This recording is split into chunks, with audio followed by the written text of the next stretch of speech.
Ready.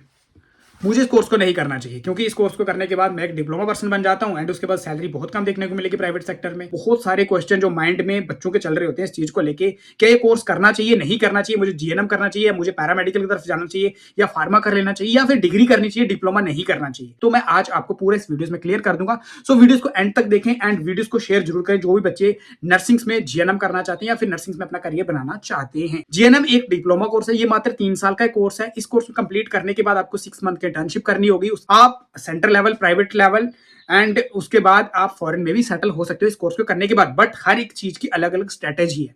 देखो, अगर centre level की बात करूं तो अगर आपको जॉब तभी मिलेगी जब आपके पास 2 साल का एक्सपीरियंस होगा, कि जीएनएम कंप्लीट करने के बाद 2 साल का एक्सपीरियंस होगा तो आप सेंटर लेवल जॉब्स के एलिजिबल बन जाते हो। लेकिन स्टेट लेवल एग्जाम्स के लिए आप एलिजिबल हो जाते हो, सीएचसी के लिए, पीएचसी के लिए, सब डिस्ट्रिक्ट हॉस्पिटल्स के लिए एंड वहां के जो भी जीएमसी हॉस्पिटल्स के लिए आप एलिजिबल आराम से हो जाते हो। बट अगर आप जीएनएम करने के बाद पोस्ट बेसिक बीएससी कर देते हो तो आप सेंटर लेवल के एग्जाम्स के एलिजिबल भी हो जाते एंड उसके बाद फॉरेन में भी सेटल हो जाओगे। आपके पास एक्सपीरियंस की जगह डिग्री आ जाएगी। आपके पास दो मौके हो जाते हैं, एक तरफ आपके पास डिप्लोमा हो जाता है, दूसरी तरफ आपके पास डिग्री हो जाती है एंड आप किसी भी प्राइवेट कॉलेज में पढ़ा भी सकते हो, ट्यूटर की जॉब भी ले सकते हो एंड उसके बाद किसी भी जॉब के लिए, चाहे वो सेंटर लेवल की जॉब हो या फिर स्टेट लेवल की जॉब हो, अब हर एक जॉब के लिए एलिजिबल हो जाते हो। बट उसके पीछे कंडीशन यही है कि जीएनएम करने के बाद आपको चुप नहीं बैठना है। उसके बाद आपको 2 साल का एक्सपीरियंस लेना है या फिर पोस्ट बेसिक बीएससी की तरफ जाना है। पोस्ट बेसिक बीएससी की तरफ जाने के लिए आपको क्या क्या स्ट्रेटेजी नेक्स्ट वीडियो में बताऊंगा। पहले जीएनएम को ही कंप्लीट कर लेते। जीएनएम मात्र एक डिप्लोमा कोर्स है। जीएनएम कंप्लीट करने के बाद आप एक अंडर ग्रेजुएट नर्स नहीं बन। प्रॉब्लम कहां देखने को मिलती है, जो फ्रेशर स्टूडेंट्स जीएनएम जैसे कंप्लीट करते हैं,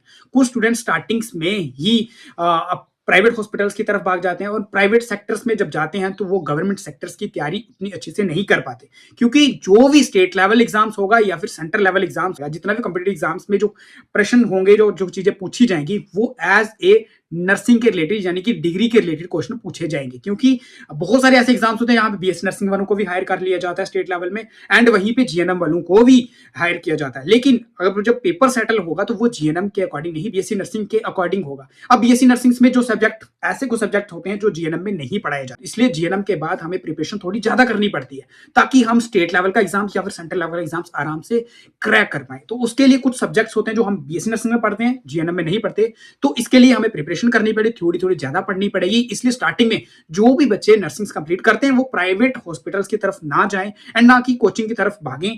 आपको सिर्फ माइंडसेट में ये होना है कि मुझे थ्योरी किसी तरह से कंप्लीट करनी है, मुझे 6 महीने या फिर 1 साल देना पड़ेगा एंड किसी भी अच्छी कॉम्पिटिटिव एग्जाम्स की बुक ले लो एंड वहां से अपनी थ्योरी को कंप्लीट करो, ताकि आपने जो बीएससी नर्सिंग में नहीं पढ़ा है वो आप जीएनएम में पूरा पढ़ पाओ और थ्योरी को कंप्लीट कर पाओ एंड उसके बाद ही आप हर एक एग्जाम्स को क्रैक कर पाओगे।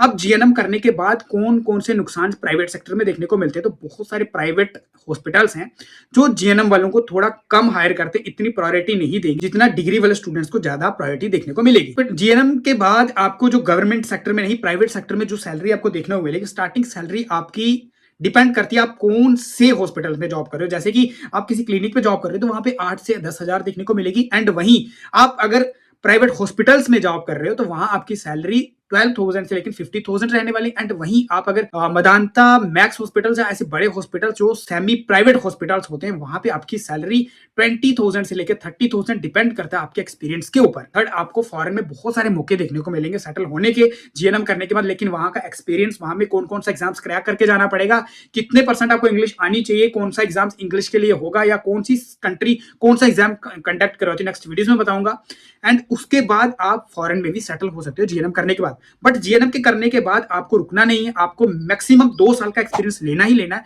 एंड उसके बाद आपको पोस्ट बेसिक बीएससी करनी ही करनी है। क्योंकि अगर आप ये नहीं करते तो आप एक डिप्लोमा पर्सन बन के रह जाओगे एंड उसके बाद बहुत सारी ऑप्शंस में आपको एलिजिबल नहीं किया जाए। एंड वहीं जीएनएम करने के बाद आप जूनियर स्टाफ नर्स से सीनियर स्टाफ नर्स से आप एम्स तक तभी जा पाओगे जब आपके पास पोस्ट बेसिक बीएससी या फिर आपके पास 2 साल का एक्सपीरियंस होगा। तो जीएनएम करने के बाद आपको बस रुकना नहीं है, आपको सिर्फ पढ़ाई को कंटिन्यू करना है एंड उसके बाद अगर आप जूनियर स्टाफ नर्स हो तो सीनियर स्टाफ नर्स जाने का सफर, नर्सिंग सुपरिटेंडेंट का सफर एंड उसके बाद एम्स में नर्सिंग ऑफिसर्स का सफर भी तय कर सकते हो। बट आपको साथ साथ में पढ़ाई को कंटिन्यू करना पड़ेगा। जीएनएम करने के बाद ऑप्शंस बहुत सारे देखने को मिलेंगे। यहाँ पे आपको सैलरी कम देखने को मिलेगी प्राइवेट सेक्टर में, बहुत सारे ऐसे मौके होंगे जहाँ पे एग्जाम्स के लिए आप एलिजिबल नहीं हो पाओगे। लेकिन अगर आप सही स्ट्रेटेजी से सही चीजें कर लेते हो, जैसे आप एक्सपीरियंस ले लेते हो या फिर आगे पोस्ट बेसिक बीएससी कर लेते हो, तो आपके पास बहुत सारे ऑप्शंस मिल जाएंगे।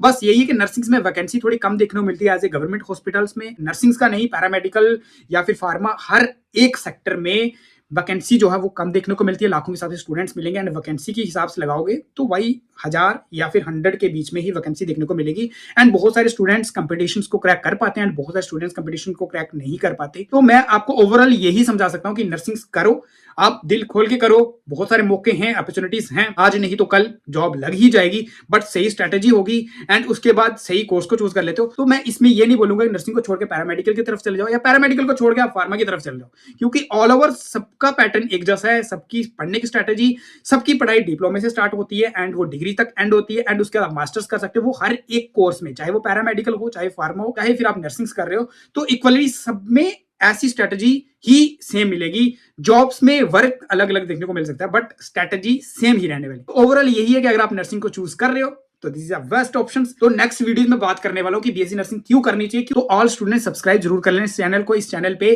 पैरामेडिकल के रिलेटेड, नर्सिंग के रिलेटेड या फिर फार्मा के रिलेटेड बहुत सारी वीडियोस आने वाली हैं एंड हर एक कोर्स को डिटेल्स में समझाने वाला हूं। जो सच है उसके ऊपर ही बात करेंगे एंड उसके बाद इस वीडियोस को शेयर जरूर करना उन स्टूडेंट के साथ जो नर्सिंग में अपना करियर जीएनएम में बनाना चाहते हैं एंड जो फाइनेंशियल कंडीशन थोड़ी मिडिल क्लास फैमिली से स्टूडेंट्स हैं वो भी नर्सिंग करना चाहते हैं और जीएनएम करना चाहते हैं, तो उनके तक ये वीडियो जरूर पहुंचाना। जो स्टूडेंट्स कोर्स कंप्लीट करके बैठ चुके हैं, नेक्स्ट जर्नी में क्या क्या उनको जॉब्स कहां देखने को मिल रही है, कहां वैकेंसी देखने को मिल रही है। डिस्क्रिप्शन में मैंने एक टेलीग्राम चैनल का लिंक डाला है, उसके बाद मैंने इंस्टाग्राम का लिंक डाला, वहां पे नोटिफिकेशन आती रहती है एंड फॉलो जरूर कर लेना। तब तक के लिए मेहनत कर।